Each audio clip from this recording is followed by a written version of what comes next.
Okay, we've got almost 70 people registered for the third Thursday at 3 with CDBG. Welcome to everyone who's joined us today. We do have a special topic today for third Thursdays, and it's all about nonprofit child care facilities. And I'm going to mention a couple housekeeping things, and then we are going to have a warm welcome from Melissa Rooker, the president of the Kansas Children's Cabinet. So just a reminder, please keep yourself on mute during the presentation. We've got several different guest presenters with us today, and we are recording this webinar. We typically don't record these sessions, but this one we felt was important enough, and there was enough interest and great participation from our child care partners that we are recording this webinar and plan to have it available on our website next week, along with the resources that will be mentioned today. So Melissa, you please give us a welcome. We'd appreciate it. Thanks so much, Kayla. I appreciate Commerce extending the invitation to us to talk childcare today because of the intersection that the work that you guys do for economic development purposes across the state has with childcare, because obviously we have to have safe, secure, high quality places for children to be cared for when their parents show up to work. So my name is Melissa Rooker. I serve as the executive director of the Kansas Children's Cabinet and Trust Fund, which is an entity that's about 22 years old and was created by the state legislature to administer the Children's Initiative Fund budget, which is fueled by the state share of the Master Tobacco Settlement. Our focus is on early childhood care and education programs across what we consider a mixed delivery system because it involves multiple state agencies. We serve currently as the state lead for a federal grant project known as Preschool Development Grant Birth to 5, and we're partnered on what we call PDG with Department for Children and Families, Kansas Department for Health and Environment, Kansas Department of Education, and we have been really, really pleased to forge a less formal but no less important partnership with the Department of Commerce over the last few years, as we have recognized the intersection that all of our work plays. So I know you have an incredible lineup of people to come share more information with you today.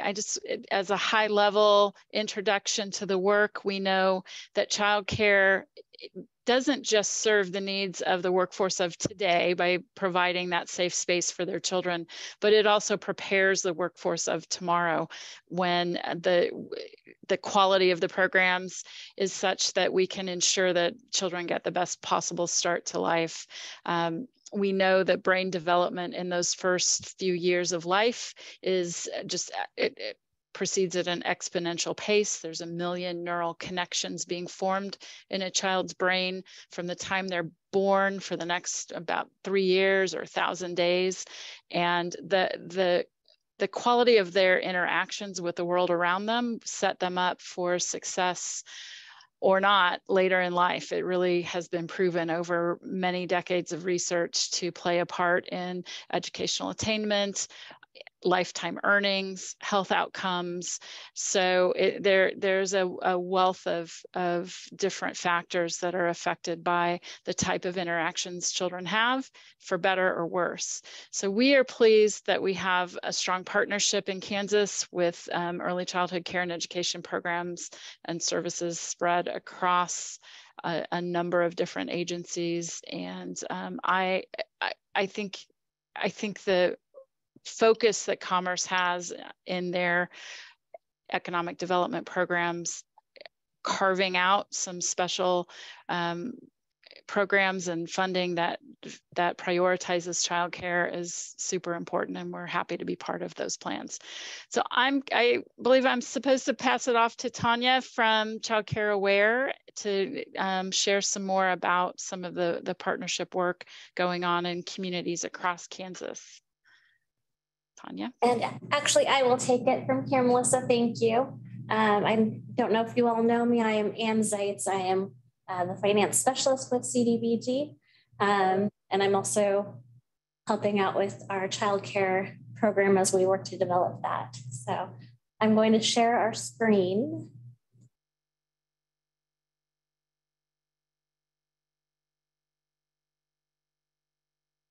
Okay. So CDBG has one very small portion of funding for childcare, and that is primarily for the facilities. We do have up to $3 million in funding allotted for our childcare funding program. The maximum available for less than 5,000 population is 600,000. The maximum for over 5,000 population is 750,000 with a match of 25%.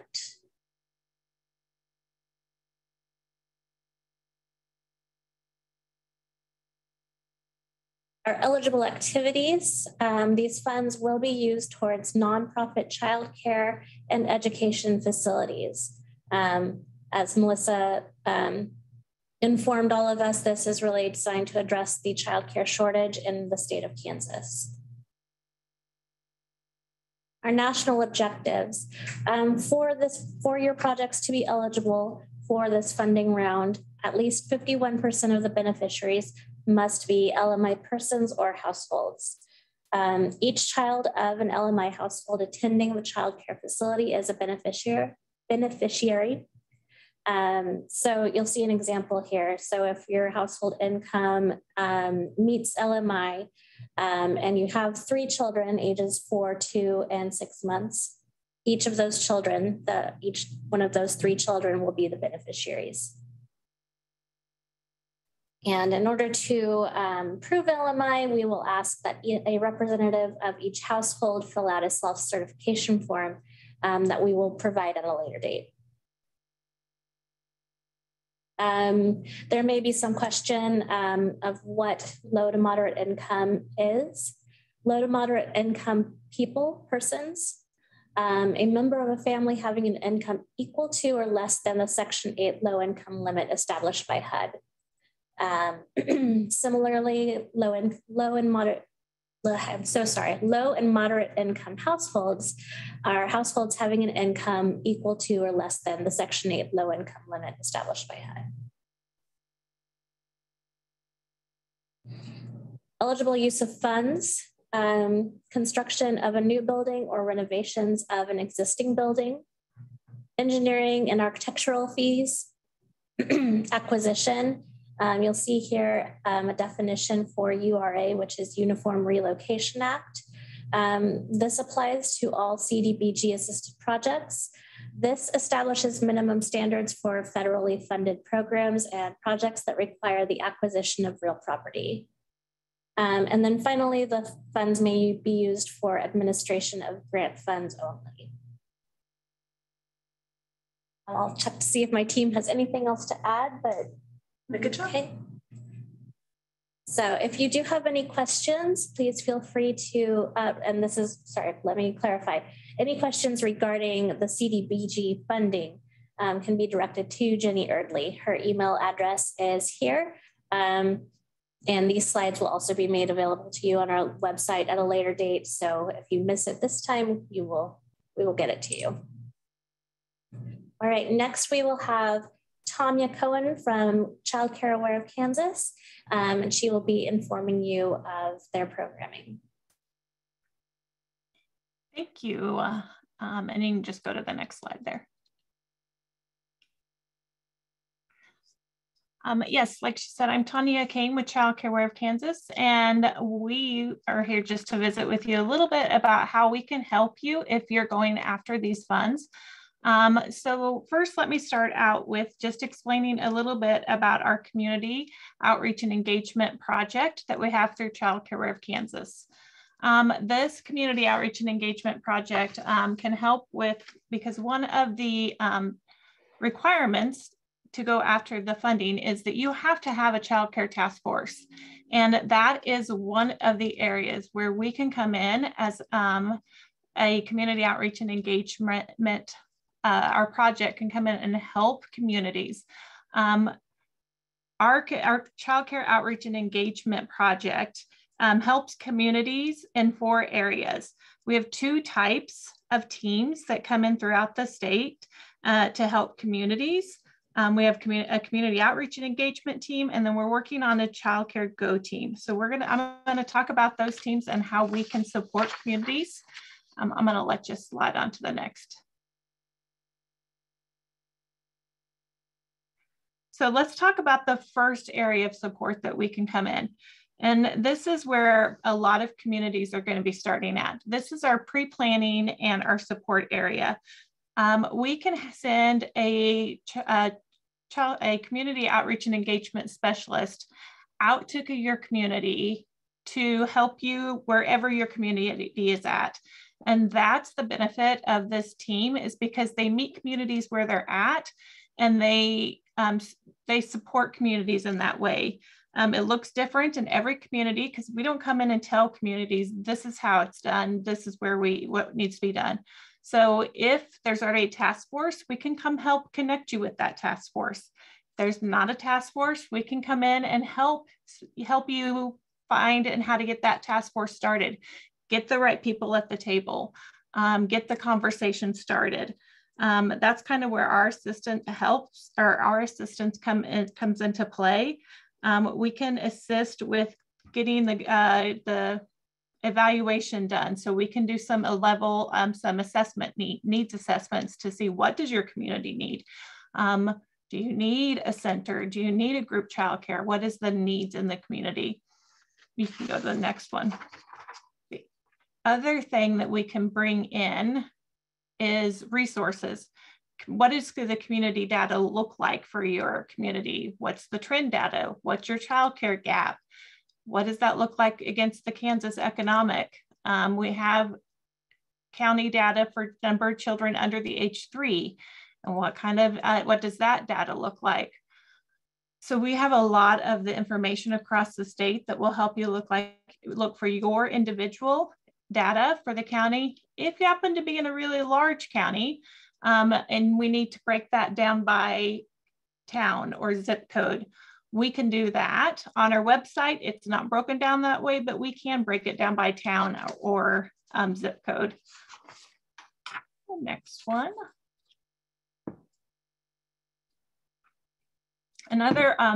Our next area that we help communities in is we have what's called a Communities in Action workshop. This is to promote forward movement in communities. It's a one-day workshop that is tailored around communities. It's tailored around their needs. It helps you hear, because we typically have several communities in one workshop. It helps you hear what other communities are doing in the area. It helps you focus on building strategies, long-term, short-term goals. It helps you build action items with those. We bring in state, local, or regional early childhood system leaders and helps you hear from them and how they can help you in your community to build those goals and strategies that you need. Because we know that even working on this one project, it's not going to be a one and done. Communities need to keep building more long-term and short-term goals, and they need to keep moving forward and looking into the future. And so this workshop is set up to do that and to help think of those decision-making processes. Maybe you don't want a formal governance, but what other decision-making processes? We'll let you go to the next one.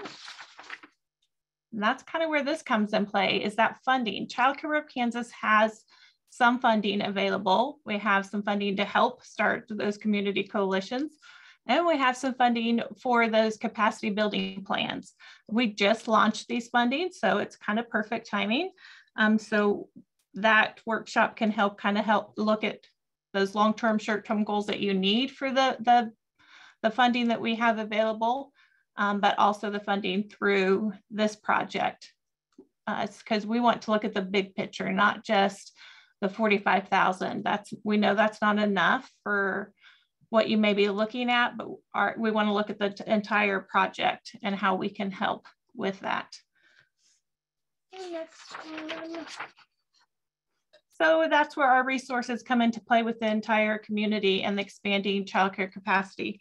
We want to help you get connected to all funding options.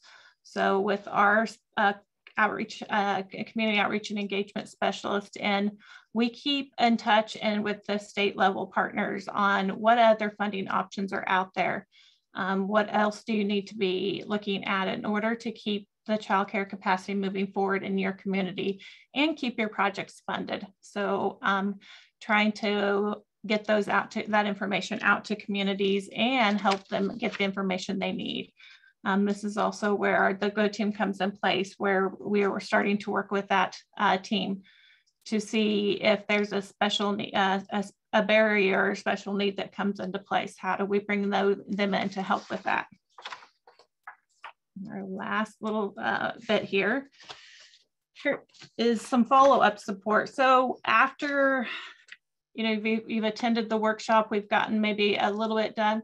Our follow-up support continues throughout the whole time that the coalition is moving. We don't come in for just a few months, work with you and pop back out. Our goal is to really come in and work with the communities and the coalitions and help them continue to look at the childcare capacity. Our communities can't keep growing if there's not childcare and housing, and all of that goes together. So we know how important it is. So we're really there to help with that, to help keep growing, to help keep them moving. So that we do the continued support throughout.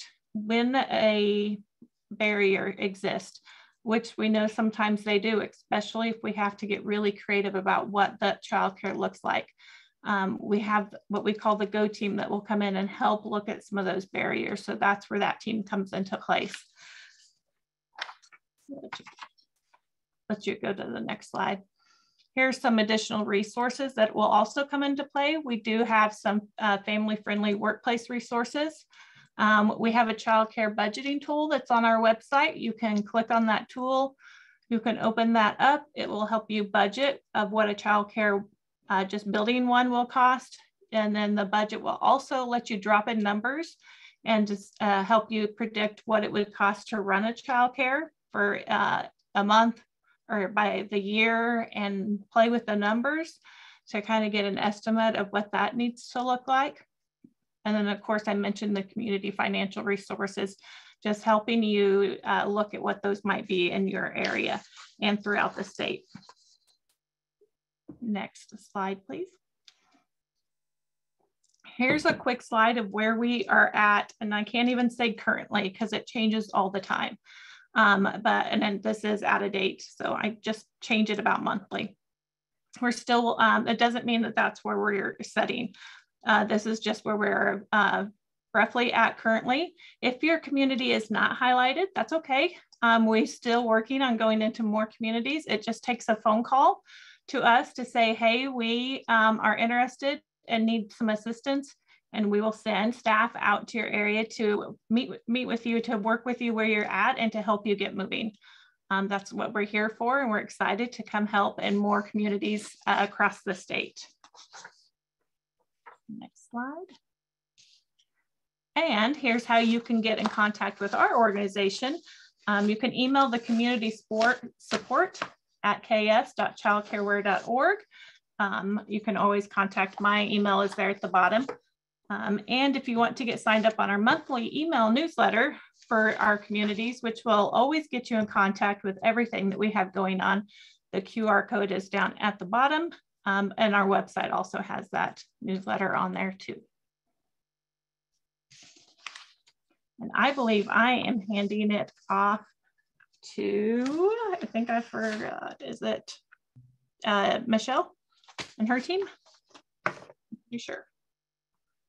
Thanks, Tanya. That was great information. And I think a really great, easy segue into the content that we have here today. My name is Michelle Allen, and I'm with the Department for Children and Families. I am the Child Care Development Fund Pandemic Relief Project Manager. So I oversee all things related to early childhood and pandemic relief. So just a quick plug for a couple of different resources that I'll be sure to put in the chat.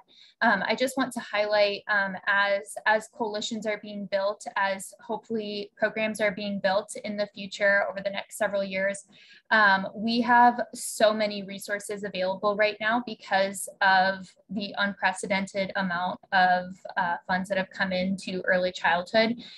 So I won't spend much time going over those today, but a couple resources and ways that you can get in touch with those resources are our Child Care in Kansas website. You may have also seen commercials on TV about that. And then also the Kansas Quality Network website. So I'll go ahead and drop those in the chat. I am going to pass it to Sally Hargis, who is, I'll let her introduce herself to talk to us about child care assistance. Thanks.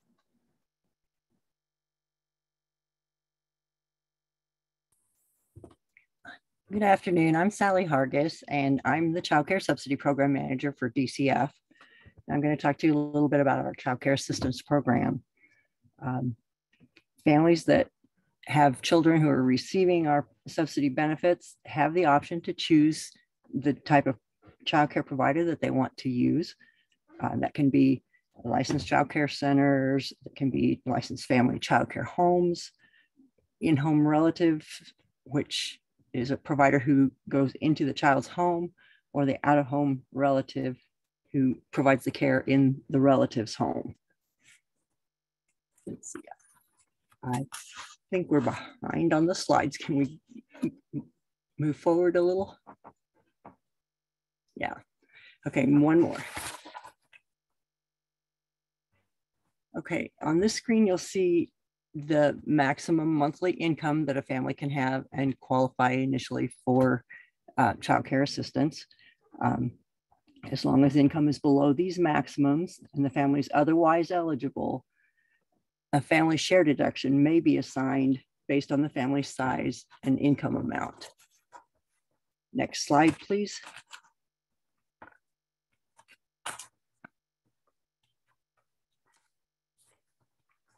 Family share deduction are no more than 3% of a family's income. And the definition of that family share deduction, it's an amount that is deducted from the family's total child care benefits. And it's determined based on the family's countable income and their household size. That amount may not be the same amount that the family has to pay out of pocket for to their child care provider. The family is responsible for any amounts that their provider charges that are not covered by the benefits that they receive in accordance with the agreement that they have with their provider. The figures shown are the 250% of the federal poverty level. You'll notice there's asterisks beside household size of 7, 8, and 9. That is because that exceeds 85% of the state median income, which is the federal maximum. So the income is, initial income eligibility is 250% of FPL, but it cannot go over that federal state median income maximum. Okay, next slide, please.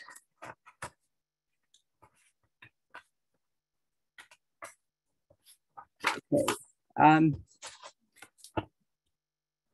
The hours of care needed are based on a child's schedule, if they have other things going on besides childcare, and the adult's schedule.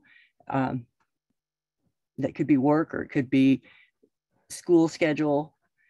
If hours of care are determined to be needed are less than 108 or less, they're authorized for a part-time block of care of 129 hours. If the hours needed are 108 or are more than 108, a full-time block of 215 hours is authorized. More than 215 hours can be authorized if justification is provided. The hourly benefit rate is based on the child's age, the county where the child's provider is located, and either the amount the provider charges or the state maximum rate. The hours of care are multiplied by the hourly rate. Then benefits for all children are added together and the family share deduction is subtracted. And the resulting amount is added to the family's child care account on their Kansas benefit cards. The current new maximum rates are set at the 85th percentile of the latest market rate survey for all age groups. And that means that 85 out of 100 child care providers that were part of the market rate analysis in Kansas charged the maximum rate allowed by DCF or less. Next slide, please.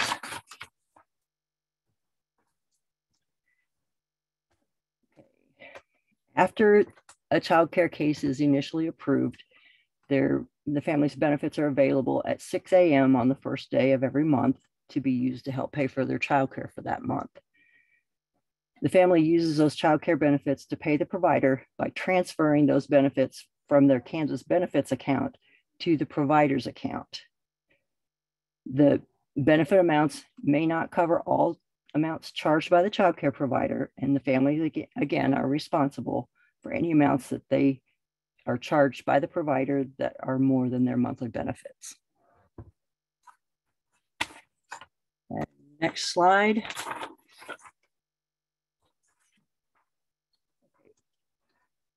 Okay. If a family is approved for child care, at least a 12-month eligibility period is authorized. And once they are approved, there are very few things that can cause a child or family's child care plan to close prior to the end of that eligibility period. The family share deductions will not increase, and the hours for each eligible child will not be decreased during that eligibility period. Then eligibility is then reviewed at the end of the 12-month period, and as long as the family continues to be otherwise eligible and their countable income is less than the federal maximum for the family size, another 12-month period is authorized.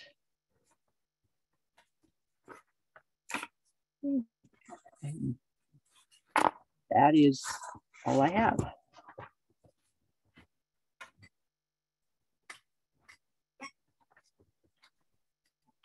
I will hand it off to Lisa.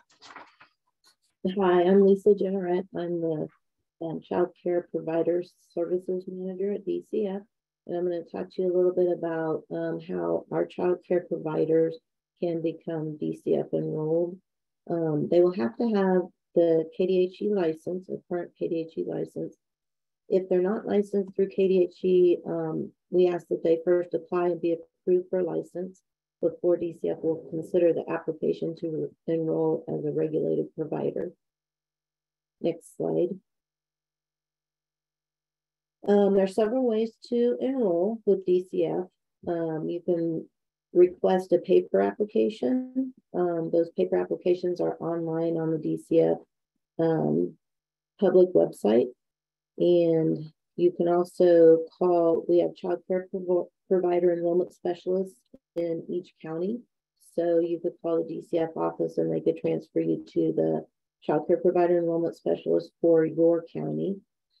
And then there's also an application online with KDHE. We have a standalone application if you're already a KDHE provider. And then we also have a combination application online where you can apply for a KDHE license, and then within that same application, you can apply to be a DCF provider. Next slide.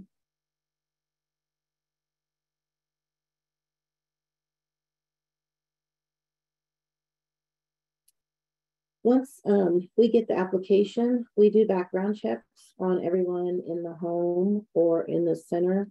We do child abuse neglect registry checks. We do the adult abuse registry check. We check CASPER, which is the Kansas Adult Supervised Population Electronic Registry. We look in our key system at any data that we may have in there. We check the Kansas and national sexual offender website. We check the National Excluded Parties website, the work number, and very basic, which are our systems that we check for other employment that a provider may have. Each individual has to be cleared before we can approve them for payment. They're not approved if a household member's name appears in the Child Abuse Neglect Registry, the Adult Abuse Neglect or Exploitation Registry, or the Kansas Adult Supervised Population Electronic Repository, which is CASPER, or if anyone in the home or the facility has any felony convictions. Next slide. Once a provider is approved, they get a provider ID number. The number will begin with a B, a C, or an E, and then it's followed by 6 digits. That's the number that the provider would give to a parent who is wanting to pay with their subsidy funds that are on their Kansas benefits card. Once you become a provider, you do get the packet from FIS, which is our contractor. That is where you will put in your confidential banking information, and that is the way that the provider gets paid from the parents. It's automatically transferred from the Kansas benefit card to the provider's bank account. And they can do that 24 hours a day. And does anybody have any questions for us? If not, the next slide has our contact information, I believe. And then I also just included a directory of Lisa's staff that is on our Kansas Quality Network website. If you are interested in becoming a DCF enrolled provider, you can get connected with Lisa's awesome staff there.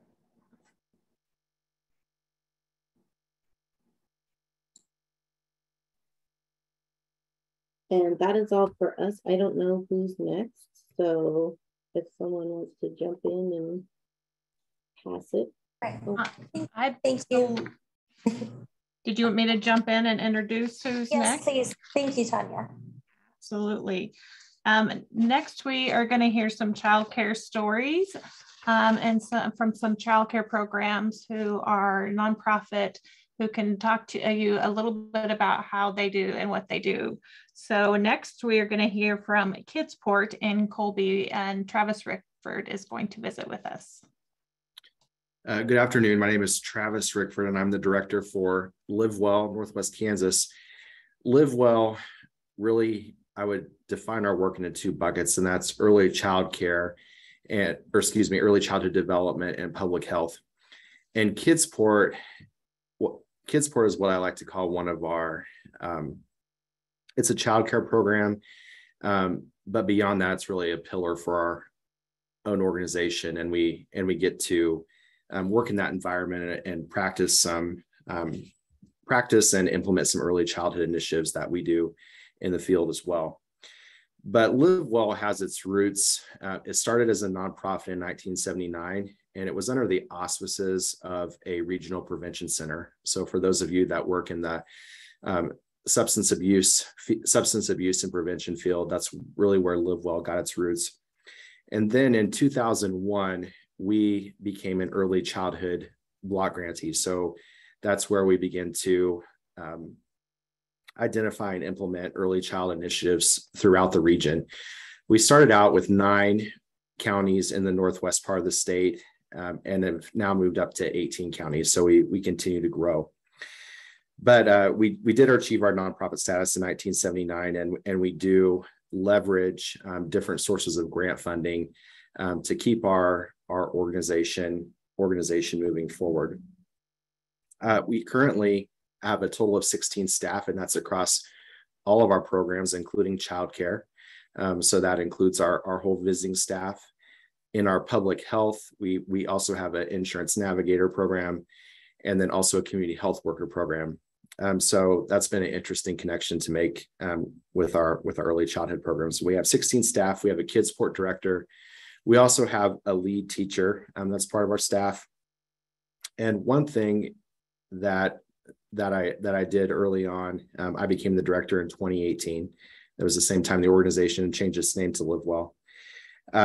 we began to think of early childhood differently in that we wanted to integrate our early childhood programs into our system of care at Kidsport. So instead of naming the normal model that you see is a teacher aid model, we changed our job descriptions so that our teachers and our providers became known as early childhood specialists. We wanted to integrate that idea in all of our work, that we are caring for children, but at the same time, we're involved in the earliest points in their life from 0 to 5. And there's a lot of stuff that happens during that time, and we want to make sure that our job descriptions mirror that.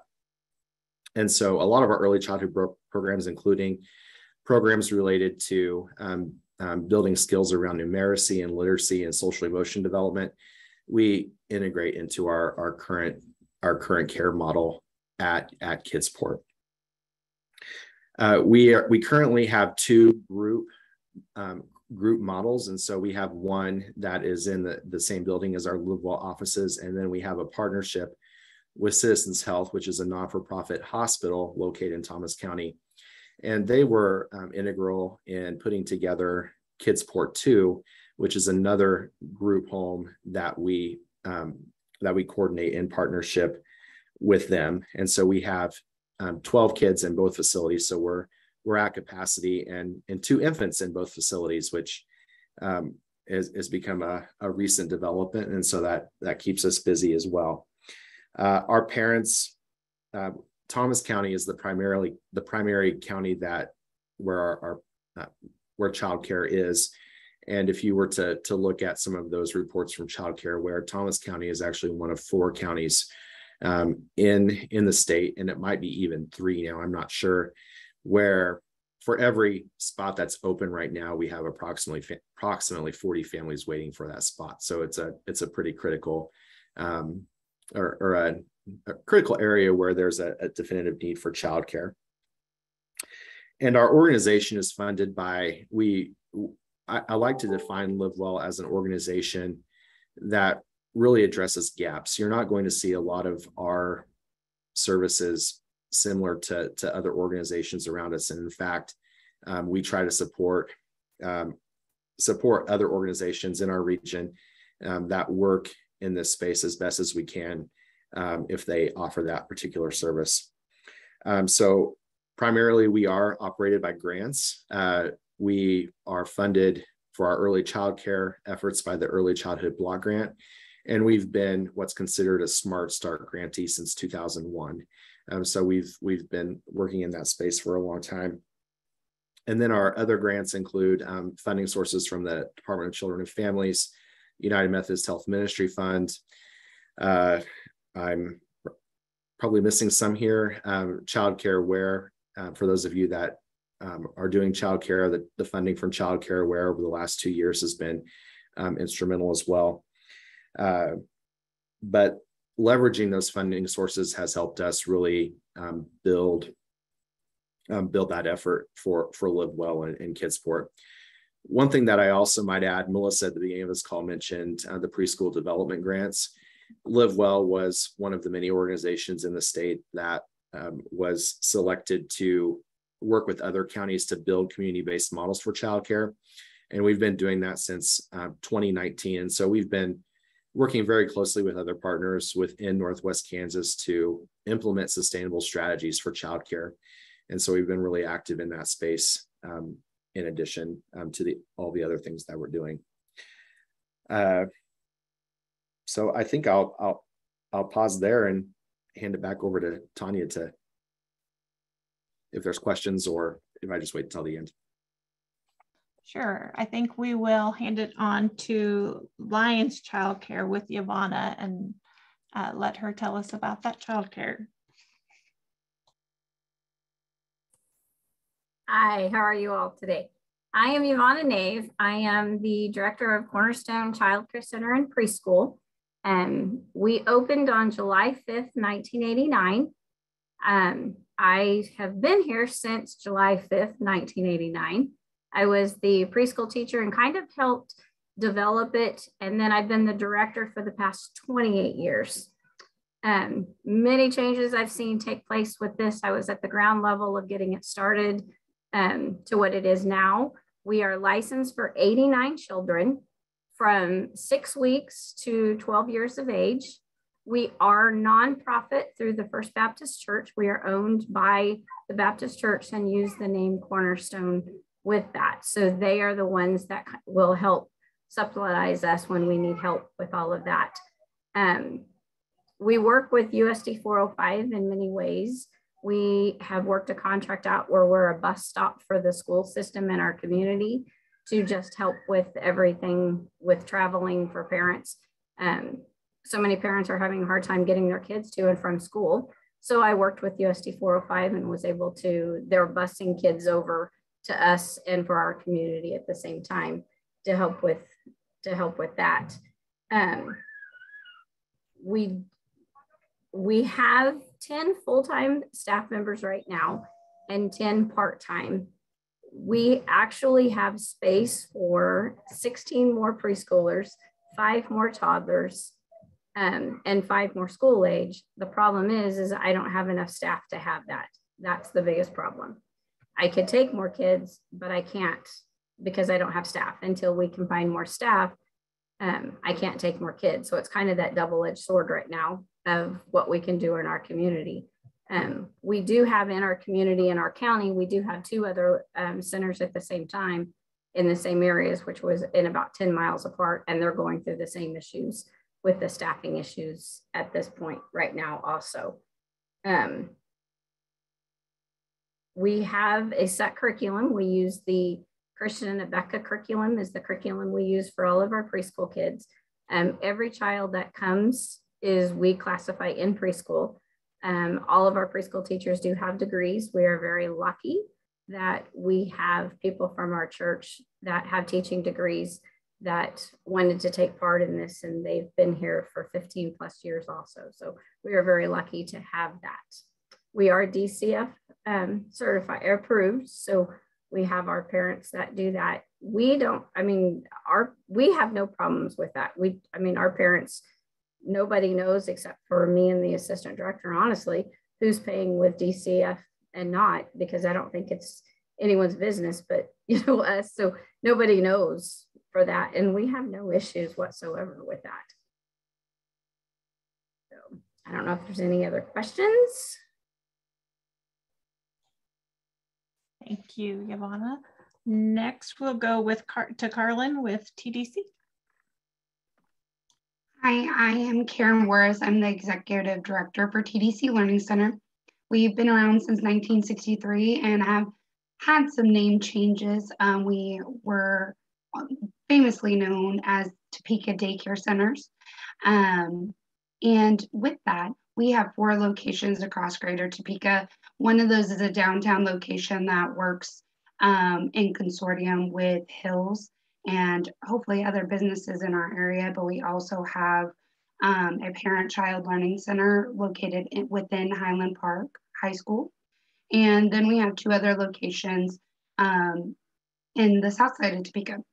And so we roughly serve about 120 kids on average between our 4 locations. And our teachers are amazing. They love what they do. That's why we're all in this field. But like Yvonne said, that can be a challenge in how many spots we have available with staffing shortages.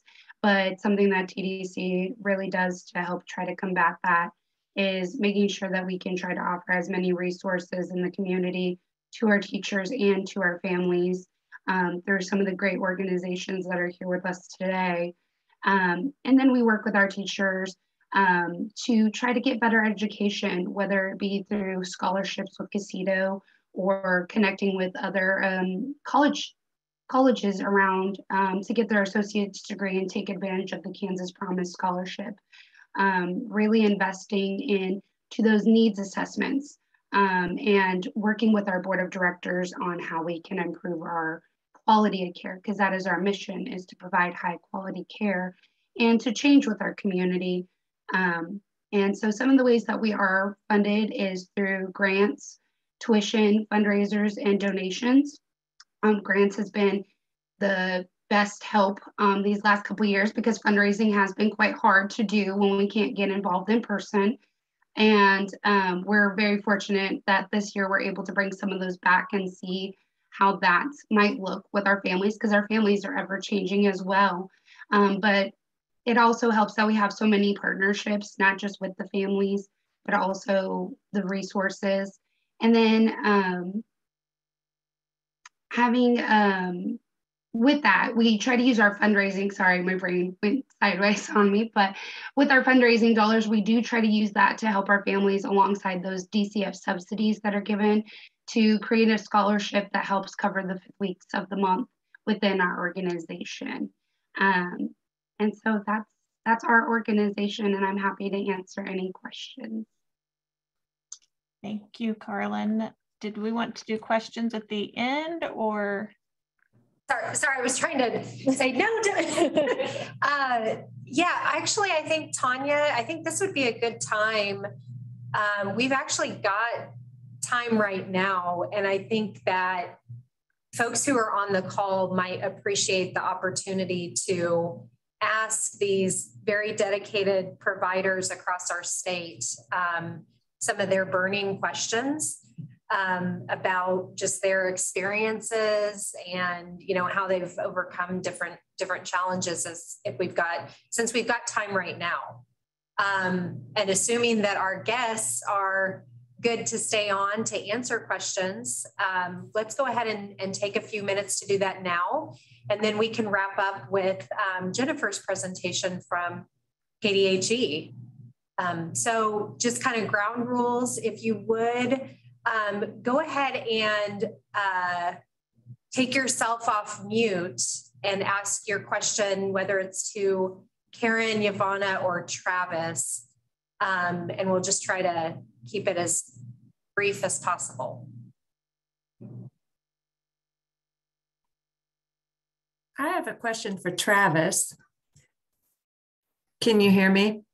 Yes, I can hear Hi. you. Okay, this is Kimberly Muff. Hi, Travis. You mentioned Live Well. Is your Live Well group, was that organized through like the Kansas Health Foundation, and then early childhood was a need identified within that?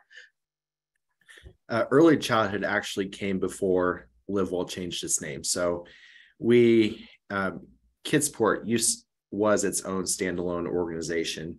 And then when we formed, it was at the Northwest Kansas Council on Substance Abuse at the time, then we partnered together, and then we became an early childhood block grantee. I believe it was 2001 was our first year doing that. So that's through Kansas Health Foundation funding? We changed, Live Well is our own. That's just your local yeah, name. in terms of changing our name. And to clarify, it's you might have heard of a lot of Live Well organizations throughout the state, and each one is its own individual organization. Okay, that's helpful. Okay, thank you. You mentioned several different grant sources, and I didn't know if that was one that was helping with the actual costs of the center or your facility, or through certification or that. So, thank you.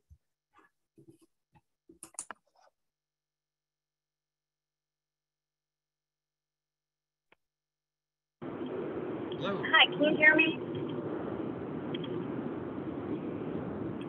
Can you guys hear me? Yes. Yes. Okay. Sorry, my phone's been kind of weird, so I wasn't sure. So my name is Tricia Sewell, and I'm a grant writer for Thrive Allen County, but I also own a daycare. We're in the process of becoming nonprofit, so this is an extra relevant workshop for me. But my question is, I'm very familiar with grant writing and things like that, but as far as like, some of you mentioned that you are funded through fundraisers, and I'm wondering if there's one thing across the board you found to be the most useful way for fundraising. I know events can be difficult to plan and do, but so is, selling and organizing things. So just like as a general kind of suggestion, what would that be? I will say that for us, we noticed that With this group of families that we have, catalog fundraising hasn't always been the best, but we have had 2 consistent fundraisers that we offer every single year. One of them is through Kansas Made Pastries. Our families really love them, and their organization works very well with childcare facilities. I'm sure they work well with everybody with how generous they are. And then we also do a pie fundraiser through Cisco right before the Thanksgiving holiday. And our families really enjoy that as well. And Cisco really helps set that up for us. And so those 2 seem to be the most consistent, and outside of doing some dine out for kids at restaurants. But even then, that was a little bit of a challenge during the pandemic. So that was our 2. And say we have had more luck with events and just doing like a free will donation. Those are kind of been our bigger ones that we've been able to have.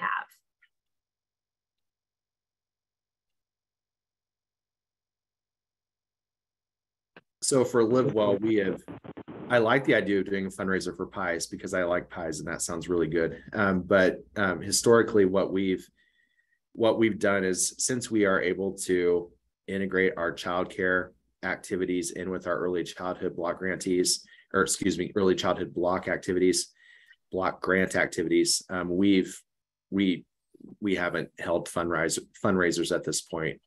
Most of our work is primarily done through grant writing.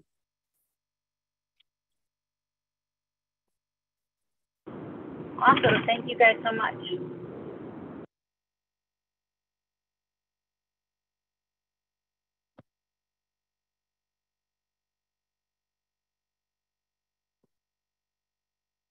Hello, I've got a question. Go right ahead. All right, this is with regards to the CDBG grant. Is there a match? And also, if you've got a $300,000 project, can all the funds, can that be the only source of funding? Jeff, Linda Hunsaker will reach back out to you. Answer those questions. Yeah. Okay, and the other piece was, so I'm calling from Victoria, Kansas. We've got a Victoria Community Coalition that is trying to develop a daycare. And we are a nonprofit organization, and we would like to build a facility that houses 2 group homes. And we're trying to understand who has to be nonprofit. Obviously, we're going to be as the landlord, but do we have to hire the providers, or can the providers come in and lease the space? Obviously, 2 group homes, that might be 1 to 2 providers each home or each space. Do they have to be nonprofit, or can they be for-profit, although they're in a nonprofit facility? Jeff, those are really great detailed questions. I think for today, what we'll do is we'll reach back out to you with the partners from the GO team, Tanya and KDHE specifically with Child Care Aware. So we'll make sure that we get your information and we can follow up with you directly. Okay, I knew there was a couple of providers that mentioned they had group homes, so I just didn't know what they did in their situation. But thank you for your time. Good presentation. Thank you. I can maybe add 2 seconds here. One, in terms of a group model, it seems that all over Northwest Kansas, that has been a lot of where the community's energy has gone. I will tell you, after this call, I would connect with 2 individuals. The one would be Tanya, who is on the phone right now with Child Care Aware, and the work that they've been doing with Hayes specifically might translate into some things that are happening over in Victoria. And then 2, we've worked really closely with the Northwest Kansas Economic Innovation Center, which Dana Stanton, who lives in Hayes, is their child care project director.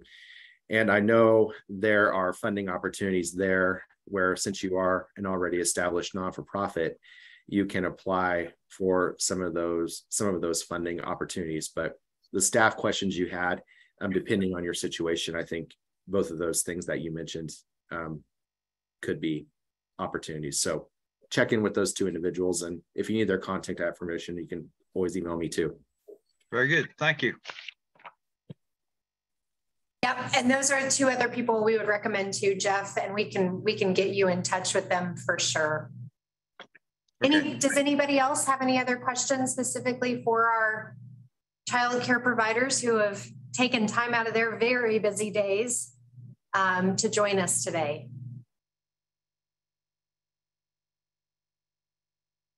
Thank you, Travis, for your information in the chat.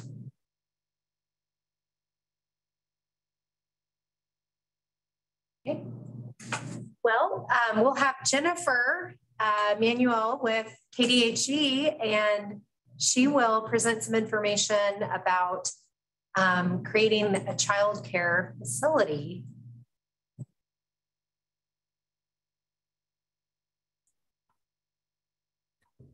Yes, hello, thank you. I will try to be brief because I know the meeting needs to end soon for everyone's schedules and to be respectful.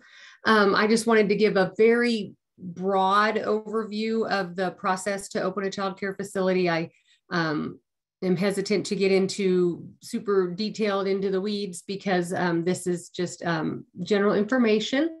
So if we can go on to the next slide. So the purpose of licensing is to protect the health, safety, and welfare of children who are in care away from their home. So we say out of home care. If they're being cared for in their home, then that's a different situation. We license and regulate facilities and the care. So we look at the physical building, the facility itself, and then how the care is provided by the staff and the persons that work there. State laws, KSA 65501 is the statute that defines when a facility needs to be licensed for child care. Administrative regulations further detail the facility requirements, and families can choose from several other child care settings. You know, some parents just have their grandparents, you know, watching the kids, things like that. And those kinds of things may not require a license. Next slide, please. For this particular grant opportunity or this opportunity for money, my understanding is the requirement is that it does need to be in a building that is not a home. So that does kind of change things. You can become licensed as a daycare home, a group daycare home, or a licensed daycare home in what we would call a commercial building. But when we say commercial, we basically just mean something that is not a house, a home. So sometimes that's a church, sometimes that's a different type of building.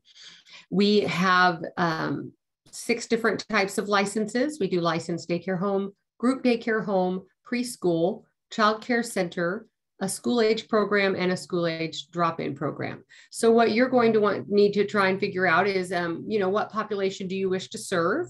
What kind of hours of operation do you want to have? And what kind of staffing needs will you have when you determine what type of facility you may want to open and what fits your needs? Next slide, please. So the next thing to do after you determine what type of facility you might be interested in is to attend an orientation.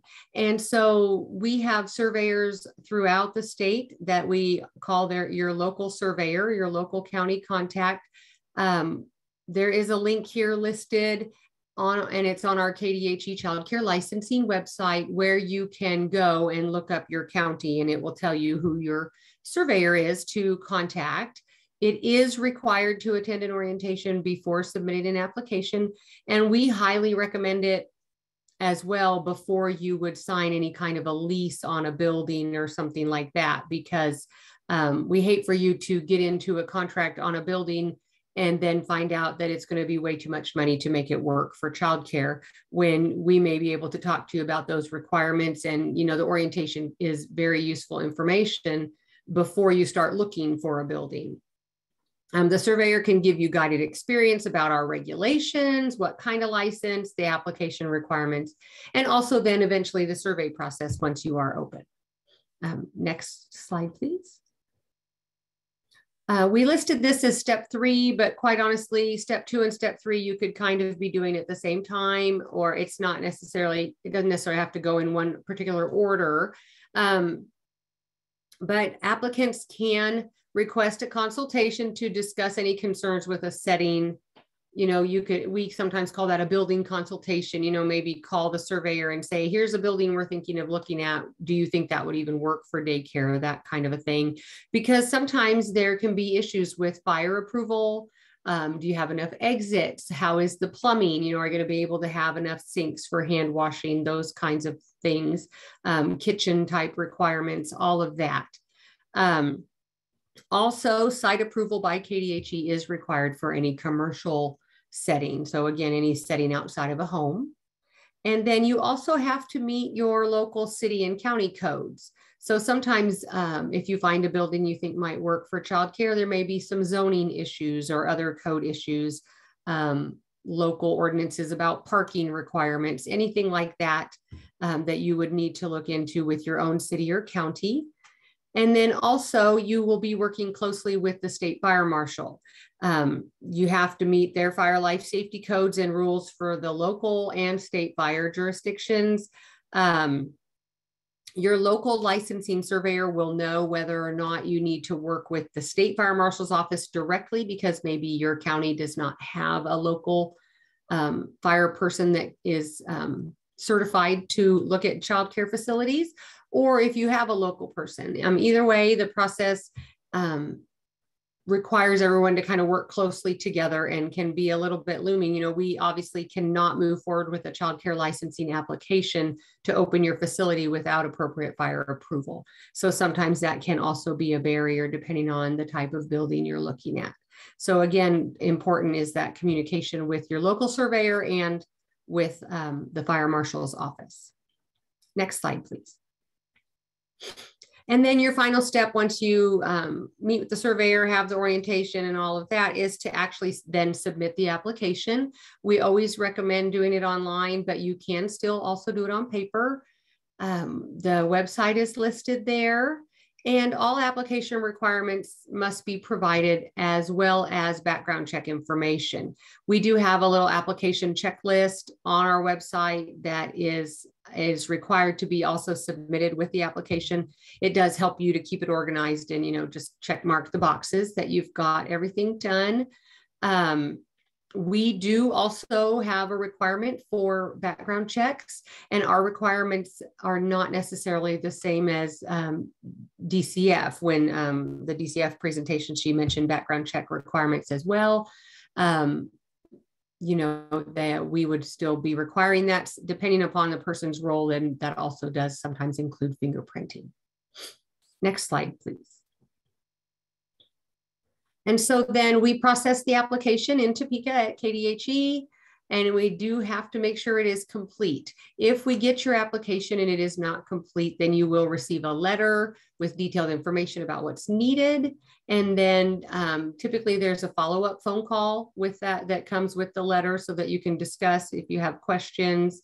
And then once the application is complete, KDHE requests the initial inspection to be conducted by the surveyor, and then they come out and do your survey.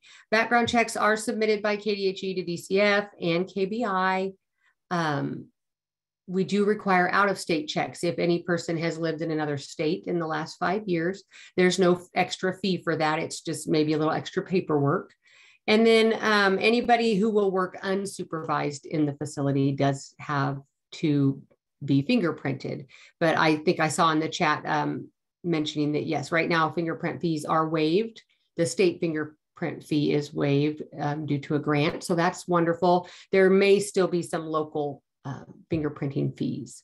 We are currently newly starting the digital fingerprinting process. So that's those instructions are all on our website, where fingerprints can be done digitally instead of ink and paper.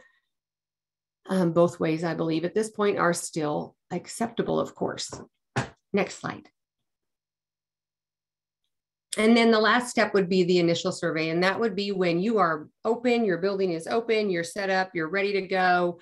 And you would have had lots of contact with your surveyor by now. And they will call and schedule for that inspection and conduct that inspection, let you know if there's any regulatory violations that need to be corrected. And if once all violations are corrected, then we can issue a temporary permit to the facility, which is good for 90 days. And then during that 90-day period of the temporary permit is when we come back out for an unannounced visit to see how everything's going, because now you're open and kids are in care, and hooray, we have a new child care facility in your county. And then we would issue the permanent license after that visit when the facility is in full compliance with regulations. And I'm happy to answer any questions. I think that was the last slide. Is there one more? Oh yeah, there we go. And I'm Jennifer Manuel. I'm there at the bottom, but my supervisor is Melissa Schoenberger, and either one of us are happy to answer questions about this process.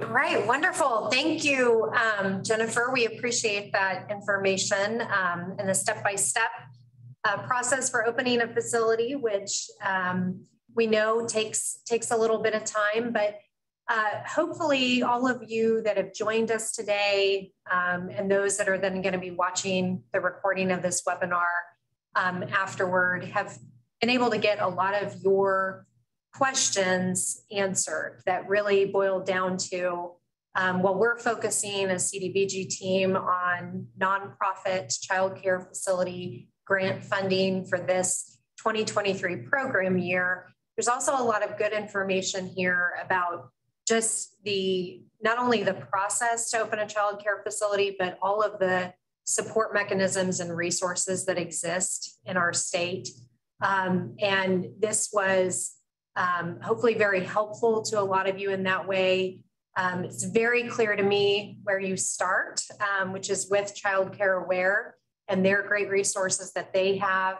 If you're looking, especially if you're looking at the CDBG grant and being the nonprofit facility, definitely encourage you to also then look at DCF funding and their benefits that they provide as well to be that DCF child care facility too. And then of course the important services that KDHE provides to make sure that our facilities are safe and quality in our communities. Another big thank you to not only our guests from the various childcare partner agencies, but also the three very important people that are doing the really hard work in the field. Travis, Yvonne, and Karen, thank you so much for your time today. It is greatly appreciated. Greatly appreciate you sharing your contact information as well with a lot of these folks that are on the call today. And yes, again, just a quick reminder, Tanya's left her contact information in the chat as well. And we will also be, in addition with this recording today of the webinar, we'll also be publishing the slides that were featured today, along with the information, the direct contact information of the various contacts and supports there. Just a quick reminder that for the CDBG 2023 program year and this particular pot of funding that we have available of up to the $3 million total, the application for that funding is open now and it will close in February. So if you haven't reached out to Child Care Aware yet or gotten started with your child care task force, we would strongly encourage you to start there. But if you have questions about eligibility or how to get started with CDBG specifically, you can reach out to Jenny on our team. I know Linda's going to be in touch with Jeff after today. But please reach out to our team specifically if you've got questions about the CDBG grant specifically and how to make sure that you can meet the eligibility requirements for that grant.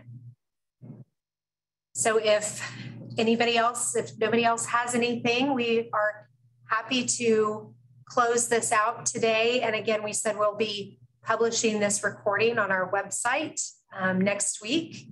Thank you again. If there's anything else that you think that we need to provide as far as upcoming topics on third Thursday with CDBG at 3, please let us know. And we hope everybody has a great day.